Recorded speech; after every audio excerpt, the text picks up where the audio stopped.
Hello, and welcome back to Everyday English Unlocked. I'm Edward. And I'm Victoria, and this is episode 10, which feels like quite a big moment, doesn't it? It really does. We've made it to double figures. Thank you so much to everyone who has been listening and learning with us.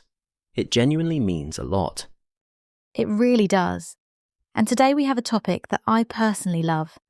We're talking about our favourite parts of the UK, the beautiful places, the hidden gems, the spots we keep going back to. Yes, and also the places we haven't visited yet, but really want to. There's so much of this country I still want to explore. Same. So if you're listening and learning English, welcome. Just relax, listen to the conversation, and try to absorb the language naturally. Exactly. And we'll come back at the end to look at some of the useful phrases we used. But for now, let's get chatting. So Victoria, I'll start with you. What's your absolute favourite part of the UK? Oh, that's such a hard question right away. Okay, I think I have to say the Scottish Highlands. I went there for the first time a few years ago, and I was just completely blown away. Like, I knew it was going to be beautiful, but when you actually get there and you see those mountains and the lochs, the lakes, and everything is just so wild and open. Yeah, it's stunning. It really is. And there's almost nobody around. You can walk for hours and just feel completely alone, in the best possible way. I know exactly what you mean. I went to the Highlands about 2 years ago. We drove up from Edinburgh, and I remember crossing this bridge and looking out and thinking, I can't believe this is real. Right, yeah, it looks like a painting almost. Exactly. Like something from a film. So the Highlands are top of your list. What about somewhere in England? In England, I'd have to say Cornwall. Do you know Cornwall well? I do, yeah. I love Cornwall.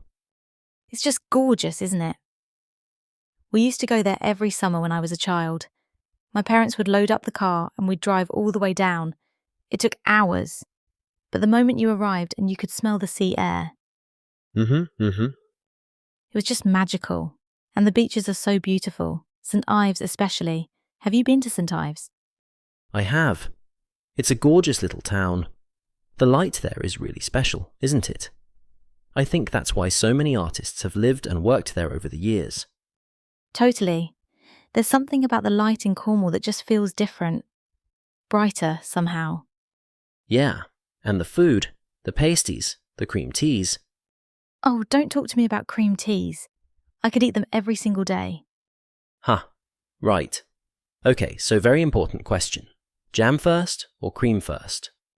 Cream first, obviously. No, jam first. That is the correct answer.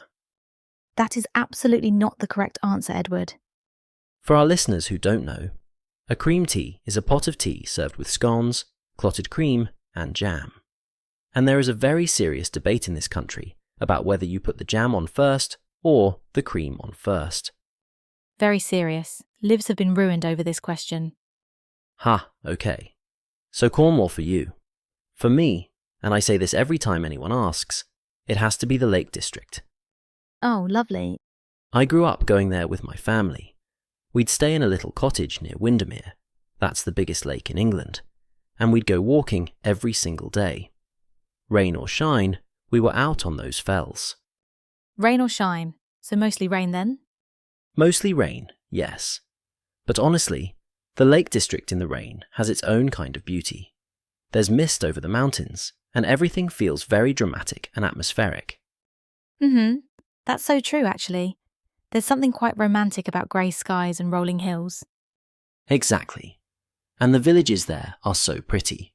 Places like Grasmere and Ambleside, traditional stone buildings, little cafes, very cosy. It's the kind of place where you just want to slow down. It sounds wonderful. I haven't actually spent much proper time in the Lake District. I've driven through it, but I've never really stopped and explored. You have to go. Put it on your list. Okay, it's officially on the list. What about somewhere a bit less well known? A hidden gem? Oh, good question. I'd say the Yorkshire Dales. Do you know the Dales? A little bit, yeah. Tell me more. It's in the north of England. These beautiful green valleys with old stone walls running across the hills, and sheep everywhere, and little villages that haven't really changed in hundreds of years. Right, yeah. There's a place called Malham, where there's this incredible natural limestone cliff. Malham Cove, it's called, and it's just extraordinary. You walk up to the top, and the view completely takes your breath away. I love places like that. Unexpected places that just stop you in your tracks. Exactly. And then there's the Cotswolds, of course. I feel like the Cotswolds are maybe better known, but they really are as lovely as people say. Oh, I love the Cotswolds. Those honey-coloured stone villages, Bourton on the Water, Burford, Bibury. Every single one looks like it's from a postcard. It does feel a bit like stepping back in time, doesn't it? Very quiet, very peaceful. Very English. It's a great place to just wander around with no real plan. Pop into a little shop, have a cup of tea, sit by the river. Exactly. It's not really about seeing specific things. It's about the atmosphere. Everything just slows down there. Right. What about Wales? Have you spent much time there? A fair bit, yeah. Wales is often overlooked, but it has some genuinely stunning landscapes. Totally agree. I went to Snowdonia, that's the national park in North Wales, and I climbed Snowdon, which is the highest mountain in Wales. Oh wow, how was that? Hard work. It took about 4 or 5 hours to reach the top. My legs were absolutely done by the end, but the view from the summit was incredible. You could see for miles in every direction. That's the thing about mountain walks, isn't it? They're tough while you're doing them, but the reward at the top is always worth it. Always worth it, yes. I also love the Brecon Beacons in South Wales. Really beautiful rolling hills, very peaceful and quiet. And speaking of places, we should talk about Edinburgh, because Edinburgh is one of my favourite cities in the entire world. Oh, it's incredible, isn't it? There's nowhere quite like it. You've got the castle sitting up on this volcanic rock right in the middle of the city, and then the old town with all these ancient winding streets. It's so dramatic. The atmosphere there is just so unique. Every corner you turn, there's something beautiful or interesting to look at. And then there's the Edinburgh Fringe Festival every August, an enormous celebration of theatre, comedy and art that completely takes over the city. I went to the Fringe once, and it was one of the most exciting things I've ever experienced. The energy of the whole city just changes completely. It's brilliant. Okay, let's talk about places we haven't been to yet, but really want to visit. What's top of your list? The Orkney Islands. Have you been? No, I haven't, but I really want to. Me too. They're islands off the very north coast of Scotland, remote, with ancient history, standing stones, and incredible wildlife. It would be a really special, otherworldly place. Yeah, very different from anywhere else in the UK. For me, I'd say the Jurassic Coast in Dorset. It's this stretch of coastline in the south of England with incredible rock formations and fossils in the cliffs. Oh, I've always wanted to go there too. Apparently, you can actually find real fossils on the beach just by looking, which I think is absolutely amazing. That is amazing. Right, we need to plan a road trip. Just the two of us, travelling around the UK. Huh? I would be very up for that. Maybe we should do a whole UK road trip series on this podcast. I love that idea. Let's make it happen. But first, shall we move on to the language section? Let's do it. Okay, so let's look at some of the phrases and sentence structures we used in that conversation. These are really useful for everyday English. The first one is blown away. Victoria said she was completely blown away by the Scottish Highlands.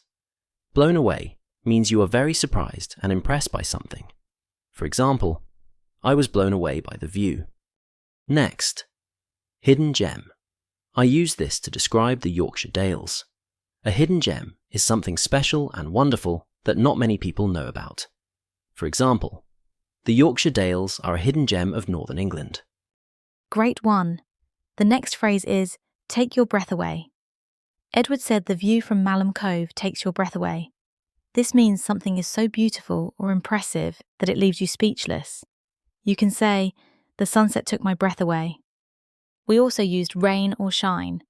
Edward said his family went walking rain or shine. This means you do something no matter what the weather. or no matter what happens. For example, we train every morning, rain or shine. Good one. And then there's put it on your list. I said this to Victoria. It's a casual, friendly way of recommending something. You're saying, you should definitely visit this place.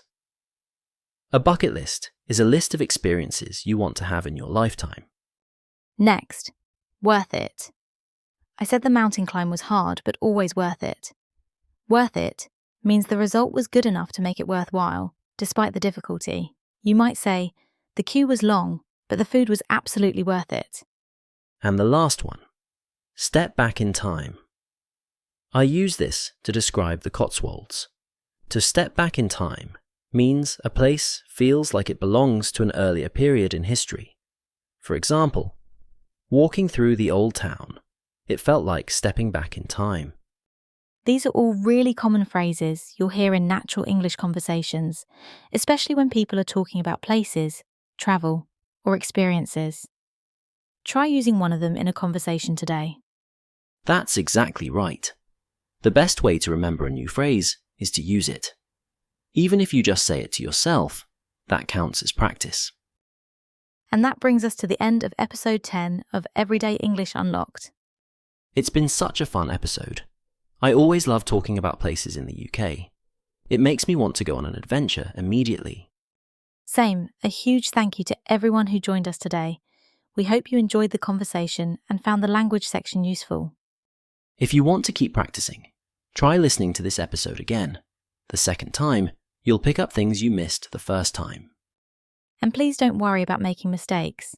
Every mistake is part of learning, and every minute listening is moving you forward. Absolutely. We'll be back soon with episode 11, a brilliant topic that we think you're going to enjoy. Until then, keep listening, keep practicing, and take good care of yourselves. Bye for now. Bye.